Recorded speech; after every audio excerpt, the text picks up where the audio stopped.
So we finally have the second trailer for Deadpool 3, or I guess I should call it Deadpool and Wolverine. And man, it's looking pretty good. There's some interesting stuff in here. For the first time in a long while, I'm actually excited for a Marvel film, when I was originally a little bit nervous about it. This trailer actually does a pretty decent job of setting the tone of the film. The tone of Deadpool 3 was actually something that had me really worried for this film. I was afraid that Deadpool 3 was just going to be 2 hours of non-stop obvious jokes and piss-pants humour like Deadpool 2, but actually there's some more somber serious stuff going on here that actually has me really interested. Before I get started, I think it's important to say, I like Deadpool. I've read a ton of his comics, I've always loved his design, he's a really interesting character, I really like Wade. But you know what I don't like about Deadpool sometimes? It's the way he's handled. Some writers, when they get a hold of him, just focus on the humour aspect of the character and just boil Deadpool down to a walking meme. Chimichangas, guys, am I right? The first Deadpool film actually did a pretty good job of striking a balance between the comedic and the more serious aspects of Deadpool's character. That's why I really like that first film, because it's not just Deadpool being a goofball and breaking the fourth wall every 10 seconds. The character is played more three-dimensionally by Reynolds in Deadpool 1. He gives the character a good bit of depth. Enough depth, at least, that you empathise with Wade for what he's going through. Wade actually goes through an arc. The first film actually tries to have a point, but man, then we get to Deadpool 2 and it's just missing all that good stuff the first film had. To me at least, it just felt like the writers were only interested in the comedy, the fourth wall breaks and the self-referential humour, and man, that just gets old on its own, and really obnoxious with how far the writers take it at times. You remember what they did to Juggernaut. They introduced Cable in this film, and there's an interesting story to tell with that character, but the writers just aren't interested in developing him or his story at all. In fact, pretty much every character introduced in Deadpool 2 gets the same treatment. Deadpool 2 is a film that is deathly afraid to have one genuine scene or sincere character moment for fear that it would interrupt the almost constant stream of jokey bullshit. The writers saw that people loved the snark and the humour of the first Deadpool film, and then amped that aspect up to 11 for the sequel, forgetting that it wasn't just the comedy that made that first film good. And look, I'm not saying that Deadpool 1 is a masterclass in character development and story or anything like that, but shit, Wade felt a lot more fleshed out character-wise in that first film.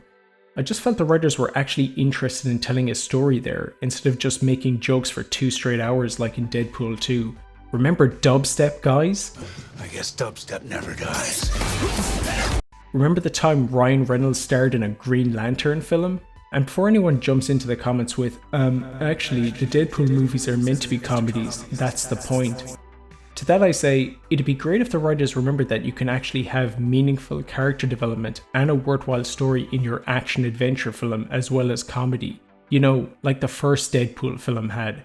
It doesn't all have to be dumb, grating bullshit jokes. Look, I'm not saying that a Deadpool movie can't be funny. Of course it can. Comedy is a big aspect of Deadpool's character. I'm just saying that it gets annoying when it's only comedy all of the time. For a lot of people, and I'm including myself in this, Jackman coming back to the role of Wolverine after Logan is as big as Maguire or Garfield showing up in No Way Home again, and I didn't want Jackman's return to the character to be played totally for laughs, or to mean nothing like the way Cable's character means nothing in Deadpool 2, and I'm happy to say that it doesn't look to be the case with Deadpool 3. It looks like the writers actually want to tell an interesting story with Wolverine and do something new with the character. And there's also some interesting looking world building going on as well, which is always nice to see. It's nice to see Marvel putting in the effort. So this isn't the version of Wolverine that we've seen across the Singer films and Logan. This is a variant of Wolverine that apparently failed his universe somehow and also maybe got his version of the X-Men killed and is now on a destructive, self-hating path. And that's actually really interesting to me because while we have seen a version of Wolverine wanting to die in Logan, we haven't ever seen a Wolverine who might be responsible for the death of his teammates, and who also might be responsible for failing to stop some catastrophe that messed up his world. This is actually a story I've always wanted DC or Marvel to tackle on the big screen. What does a hero's life look like after he's failed to stop a threat? How does he go on after that? How would the public react to him? We kind of get close to touching on that idea with Thor and Endgame, but it doesn't really get that much focus. Not as much as I would have liked anyway. There's a good character arc to develop here with Wolverine. The most affecting parts of this new trailer weren't the violent action scenes or the humour.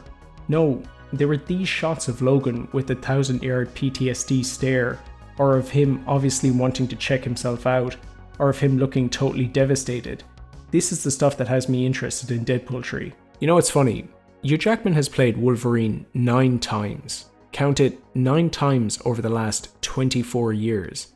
And in all that time, Jackman's never got the chance to wear the comic book accurate Wolverine costume. Looking at this costume now, I just have to ask, what was Fox's problem all this time with putting him in the suit? This looks amazing. It's almost a one-to-one adaptation of the suit from the comics. If you didn't want him in the yellow and blue, okay, I think you're dumb, but okay. But you know he's got more than one suit though, right? Why in the name of Christ did Fox never think of putting him in the orange and brown costume? This deleted scene from 2013's The Wolverine is as far as Fox ever got with the idea of adapting an actual comic book accurate costume for Wolverine. This looks pretty good, but man, this looks even better. They made the right decision removing the full sleeves. And apparently we will get him in the mask too. Putting Logan in the costume was long overdue, and an actual smart decision from Marvel Studios, who could have easily gone the Iron Fist route and just never had him in the costume at all. Credit where credit's due. It's important to call out when Marvel actually does something right, especially nowadays. Anyone who watches this channel will know that I'm a really big fan of the 2017 film Logan. It's one of my all-time favourite films. As you probably also already know, Logan was based off the 2008 comic book Old Man Logan by Mark Millar and Steve McNiven, and while I have my issues with that story, primarily that it leans really hard into being overly edgy and sometimes just outright mean-spirited, I actually think Jeff Lemire did a lot better with the idea of an Old Man Logan. There were aspects of it I did like, mainly the world building stuff it sets up. A lot of that comic deals with Logan and Hawkeye driving across America, and while they're driving across the country, you get to see a lot of these really interesting sights like a dead giant man or Thor's hammer just left where it fell because no one could pick it up after he died. All of this stuff, it just added this really interesting history to this world. And this was the kind of stuff that I would have loved to have seen in Logan, but knew I wouldn't when that film was being made due to a whole bunch of rights issues. The fact that these scenes weren't there didn't end up hurting Logan at all. That ended up being a very different kind of film from the source material. But still, I was always a little sad that the film couldn't have had more scenes like this, or something equivalent. I know a lot of this imagery probably isn't from Logan's own Earth, and it's all probably from the pruned timeline realm established in Loki, but still, it's nice to see some of these moments from the comic book getting adapted here. It's some pretty interesting world building. Hugh Jackman is 55 years old, and honestly looks more like Wolverine now than he ever has before. And really, Hugh Jackman's age isn't a barrier for him to keep playing Wolverine. Wolverine the comic books looks like a guy that could be anywhere between late 40s and mid 50s from the way he's drawn. Even in the X-Men animated series, this guy didn't look anywhere close to the age of Jean or Scott or any of the others. Jackman could honestly keep playing this character for several more years, and considering that there's a version of Wolverine literally called Old Man Logan, well, let's just say I can't see Jackman having an issue pulling off that look. Who knows what Marvel are actually planning with the X-Men? They've had the rights to the characters for 5 years now and done exactly nothing with them in live action, outside of having Professor X cameo in Multiverse of Madness. Oh yeah, I almost forgot about this from WandaVision. Remember when they introduced Quicksilver from the Fox X-Men films played by Evan Peters, and it all ended up being just an elaborate dick joke? Like this guy's name, Ralph Boner. Do you get it? His name's Ralph Boner. Do you get it? Do you get the joke? It's so funny. When Marvel do decide to reboot the X-Men, it'll be with a new cast of younger actors. But where would that leave them with casting Wolverine? Jackman has played the character for 24 years. That's the longest any actor has played a superhero, and that's a tough act for any actor to follow stepping into this role, and probably even more difficult for audiences to accept after this film, considering they know the Jackman version is canonical to the MCU now and is running around the multiverse somewhere with Deadpool. It's a strange problem, but here's my solution. Don't recast Jackman. Keep him on. Go ahead and recast the X-Men as a much younger team. I'm fine with that. But have this version of Wolverine from Deadpool 3 stick around to train this new younger version of the X-Men. You don't need to make Wolverine the focus of the X-Men reboot. He can be a secondary character this time around. But there's some solid story potential to be gotten out of this new X-Men team being trained by a Wolverine that saw his version of the X-Men die. That would actually be an interesting idea, and one that would make good use of the multiverse concept in a pretty meaningful way. The multiverse concept shouldn't just be used for quick cameos. Why not use it here to take what worked from the X-Men films? in this case Jackman's Wolverine, and transplant him into the MCU proper. I mean, that's what they're going to do with Deadpool anyway. Maybe it's just fatigue talking, but I'm just tired of seeing really good actors bumped out or recast from roles because the studio just decided to take the easy option and reboot. The Fox X-Men films had their problems, sure, but Jackman's Wolverine was never one of them. And Jackman's consistently turned in a brilliant performance as this character. He looks like he could keep going with this character for several more years. The fact that he's aging along with the character isn't something to be worked around, it's a benefit, and you can pull a lot of good stories out of an older Wolverine. So just let him do it.